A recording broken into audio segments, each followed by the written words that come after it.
마을은 외계인의 습격으로 폐허가 됐습니다. 거대한 우주선이 불길을 끌며 추락하고 붉은 파편이 쏟아집니다. 이런 상황이라면 보통은 멈춰 서게 될 겁니다. 어디로 가야 할지도 모르고 마을에 누가 살아있는지도 모릅니다. 지금 달려간다고 해서 사람들을 구할 수 있을지도 알 수 없습니다. 그런데 영화 호프에서 범석과 성애는 달립니다. 마을 회관을 요새로 만들어야 한다. 사람들을 다시 모아야 한다. 무기를 챙기고 다음 공격에 대비해야 한다. 옆에서 함께 달리던 범석은 숨이 차서 그만 말하라고 합니다. 세상은 무너지고 있는데 한 사람은 계속 계획을 세우고 다른 한 사람은 숨이 차니 그만 말하라고 합니다. 그런데 두 사람의 발은 멈추지 않습니다. 이 장면을 보며 너무 멀리 간 비유이지만 시지프스 신화가 생각났습니다. 영화 해석에는 하나의 정답만 있는 것이 아닙니다. 같은 장면을 보고도 사람마다 전혀 다른 의미를 발견할 수 있습니다. 결국 해석은 작품이 보여주는 근거와 관객의 경험이 만나는 지점에서 만들어집니다. 그래서 제가 호프를 시지프스 신화와 연결하는 것도 조금 멀리 나간 해석처럼 보일 수 있습니다. 다른 관객은 이 영화를 성서 이야기와 연결하기도 하고 단군 신화와 비교하기도 합니다. 어떤 해석이 무조건 옳고 다른 해석이 틀렸다고 말하기는 어렵습니다.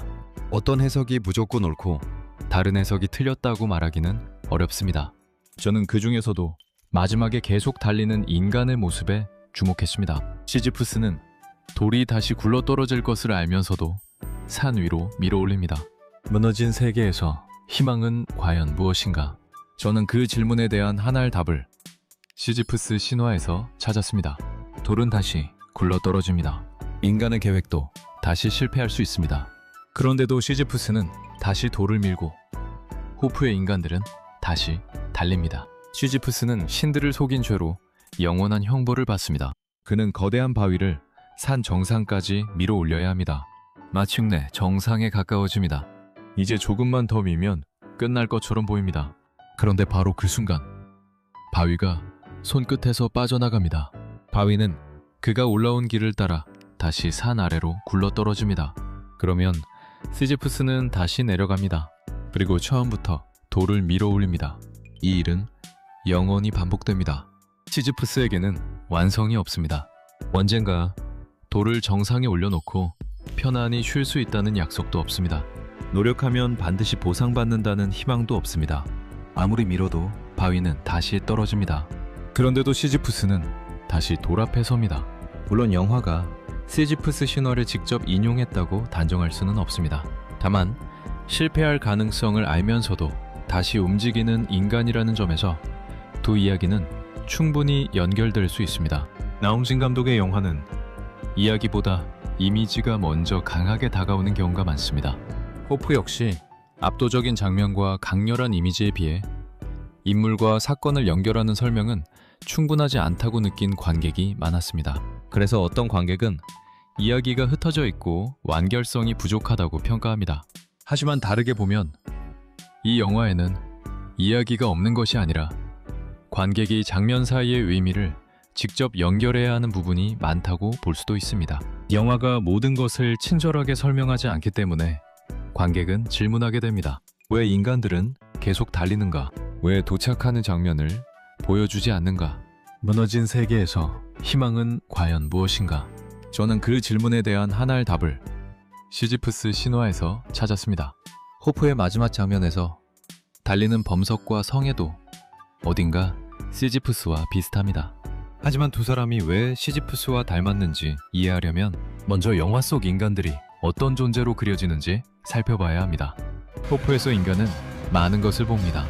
외계 생명체를 직접 보고 공격을 당하고 마을이 파괴되는 광경까지 목격합니다. 그런데 같은 존재를 본 사람들의 말이 모두 다릅니다. 누군가는 외계 생명체가 3마리였다고 말하고 다른 사람은 4마리였다고 말합니다. 크기도 다릅니다. 어떤 사람은 3m라고 하고 누군가는 4m가 넘었다고 합니다. 몸의 색깔도 제각각입니다. 누군가는 초록색이었다고 말하고 또 다른 사람은 팥과 콩을 섞어 놓은 것 같은 색이었다고 말합니다. 같은 것을 봤는데도 아무도 똑같이 말하지 않습니다. 우리는 흔히 직접 보면 진실을 알 수 있다고 생각합니다. 하지만 인간의 눈은 카메라가 아닙니다. 우리는 눈앞의 장면을 그대로 받아들이지 않습니다. 자신이 알고 있는 지식과 경험, 두려움과 욕망을 통해 세상을 봅니다. 두려운 사람은 대상을 더 무섭게 봅니다. 욕심이 있는 사람은 돈이 될 만한 부분부터 봅니다. 경찰은 사건으로 보고 사냥꾼은 사냥감으로 봅니다. 같은 대상을 보더라도 사람마다 다른 것을 보는 겁니다. 영화 속 굴다리 아저씨는 눈을 꼭 감은 채 소리칩니다. 앞이 안 보여. 눈만 뜨면 앞을 볼 수 있습니다. 하지만 그는 눈을 감은 채 세상이 보이지 않는다고 외칩니다. 처음에는 단순히 웃긴 장면처럼 보입니다. 그러나 이 장면은 영화 속 인간의 모습을 압축해서 보여줍니다. 인간은 진실이 보이지 않는다고 말합니다. 하지만 정말 진실이 숨어 있는 걸까요?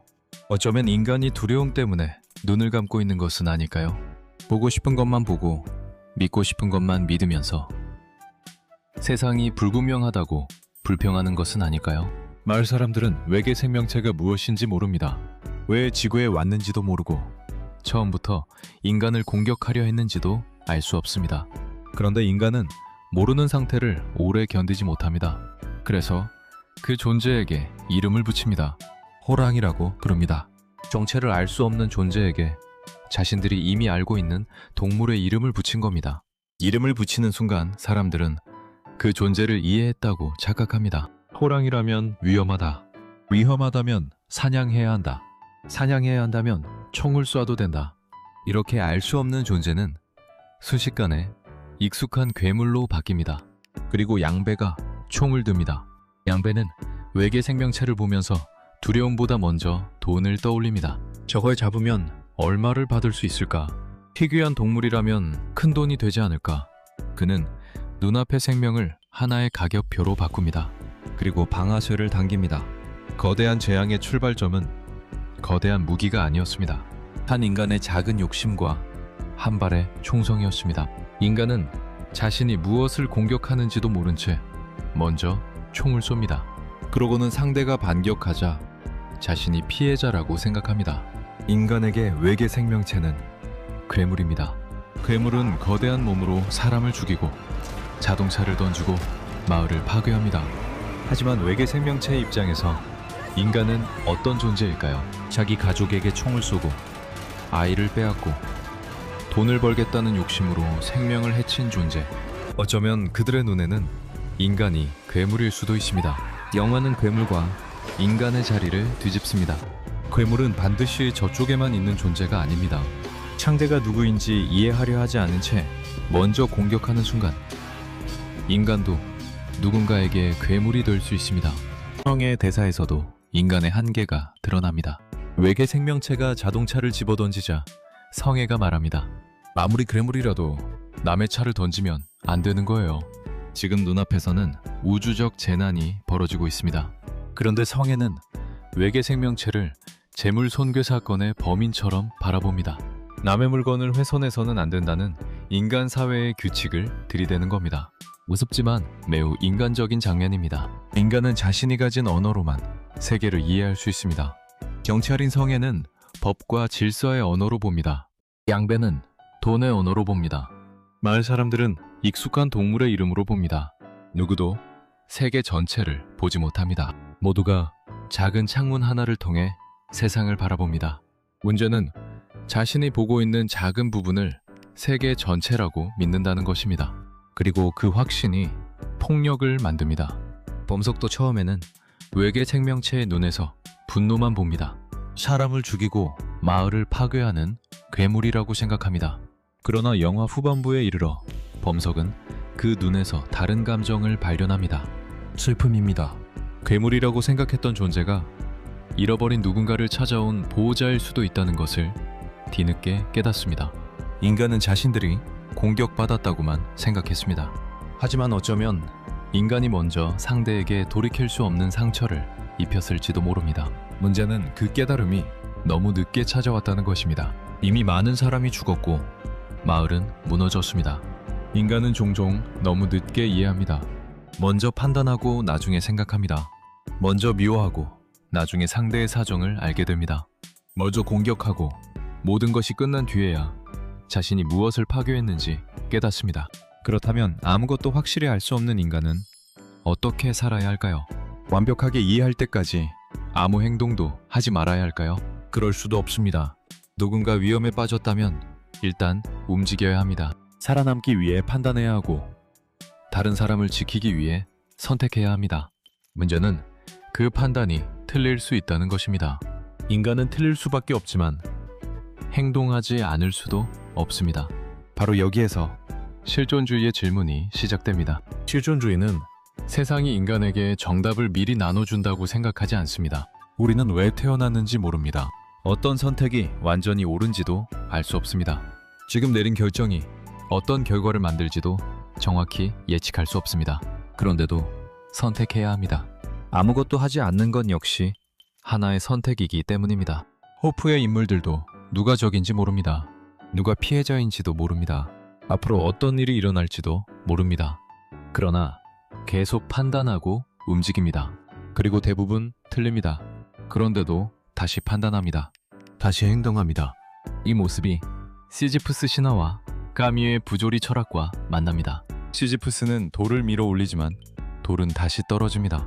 인간도 세계를 이해하려 애쓰지만 세계는 또다시 이해할 수 없는 얼굴로 나타납니다. 문제를 하나 해결하면 다른 문제가 생깁니다. 전쟁을 끝내고 또 다른 전쟁을 시작합니다. 자연을 파괴하고 나서 환경을 복원하려 합니다. 한 사람을 괴물로 몰아세워 너무 늦게 그의 슬픔을 발견합니다. 우리가 밀어올린 돌은 계속 아래로 굴러떨어집니다. 프랑스 철학자 알베르 카미는 이 상황을 부조리라고 불렀습니다. 인간은 이유를 알고 싶어 합니다. 왜 살아야 하는가? 왜 고통을 겪는가? 내가 하는 일에는 어떤 의미가 있는가? 하지만 세계는 대답하지 않습니다. 인간은 의미를 요구하는데 세계는 침묵합니다. 이 둘의 충돌이 부조리입니다. 호프의 인간들도 계속 질문합니다. 저 존재는 무엇인가? 왜 우리를 공격하는가? 어떻게 해야 살아남을 수 있는가? 누가 잘못한 것인가? 하지만 우주는 설명서를 보내주지 않습니다. 재앙은 인간의 법과 도덕을 고려하지 않고 들이닥칩니다. 세계는 침묵합니다. 그렇다면 모든 것이 무의미하다고 말하며 주저앉아야 할까요? 카미는 아니라고 말합니다. 시지프스는 돌이 다시 굴러떨어질 것을 알고 있습니다. 자신의 노동이 끝나지 않을 것도 알고 있습니다. 그런데도 다시 돌을 밀어 올립니다. 카미는 바로 이 지점에서 인간의 자유를 발견합니다. 돌이 떨어진다는 사실을 바꿀 수는 없습니다. 그러나 다시 돌 앞에 설 것인지는 선택할 수 있습니다. 세계가 의미를 주지 않는다면 인간은 자신의 행동으로 의미를 만듭니다. 성공이 보장되지 않아도 움직입니다. 실패할 가능성을 알면서도 다시 시작합니다. 이것이 카밀가 말한 인간의 저항입니다. 영화의 마지막, 범석과 성에도 자신들이 달려가면 무엇이 달라질지 모릅니다. 마을에 살아남은 사람이 있는지도 모릅니다. 성애가 말한 계획이 성공할지도 알 수 없습니다. 솔직히 성애의 계획은 터무니없어 보입니다. 우주선이 추락하는 상황에서 마을 회관을 요새로 만들고 다시 무장하자는 계획이 얼마나 효과가 있겠습니까? 실패할 가능성이 더 큽니다. 그런데도 두 사람은 달립니다. 이들의 달리기는 승리를 확신한 영웅의 질주가 아닙니다. 아무것도 모르지만 멈출 수 없기 때문에 달리는 겁니다. 아직 누군가 살아있을지도 모르기 때문에 달립니다. 자신들이 할 수 있는 일이 조금이라도 남아있을지 모르기 때문에 달립니다. 정답을 알기 때문에 움직이는 것이 아닙니다. 멈춰있으면 아무 일도 일어나지 않기 때문에 달리는 겁니다. 바로 이 순간 범석과 성애는 시지프스적 인간이 됩니다. 시지프스는 돌을 밀어 올립니다. 범석과 성애는 마을을 향해 달립니다. 중요한 것은 도착이 아닙니다. 계속 움직인다는 사실입니다. 그러나 두 사람은 시지프스와 조금 다릅니다. 시지프스의 노동은 신이 내린 형벌입니다. 하지만 범석과 성애는 스스로 마을로 돌아가기로 선택합니다. 도망칠 수도 있었고 자기 목숨만 구할 수도 있었습니다. 그런데도 그곳에 남아있을 다른 사람들을 향해 달립니다. 시지프스가 자신의 돌을 밀어 올린다면 범석과 성애는 타인을 위해 달립니다. 그래서 이들을 윤리적 시지프스라고 부를 수도 있습니다. 이제 영화의 마지막 장면을 다시 떠올려 보겠습니다. 하늘에서는 신과 같은 거대한 존재가 추락합니다. 이 영화에서 희망은 밝은 미래를 믿는 마음이 아닙니다. 모든 일이 잘 될 것이라고 말하는 낙관도 아닙니다. 희망은 몸의 움직임입니다. 잘 되지 않을 가능성을 알면서도 한 발을 내딛는 것. 우리 다시 떨어질 것을 알면서도 산 아래로 내려가는 것. 재앙이 끝나지 않았는데도 누군가를 향해 달리는 것입니다. 인간은 세계를 완전히 이해할 수 없습니다. 인간의 판단은 다시 틀릴 수 있습니다. 물은 또 굴러떨어질 것입니다. 그러나 인간은 다시 산 아래로 내려갑니다. 그리고 또다시 달립니다. 어쩌면 이것이 영화의 제목인 호프, 희망의 진짜 의미인지도 모릅니다. 희망은 성공에 대한 확신이 아닙니다. 아무것도 확실하지 않은 세계에서 그래도 한 걸음을 내딛는 태도입니다.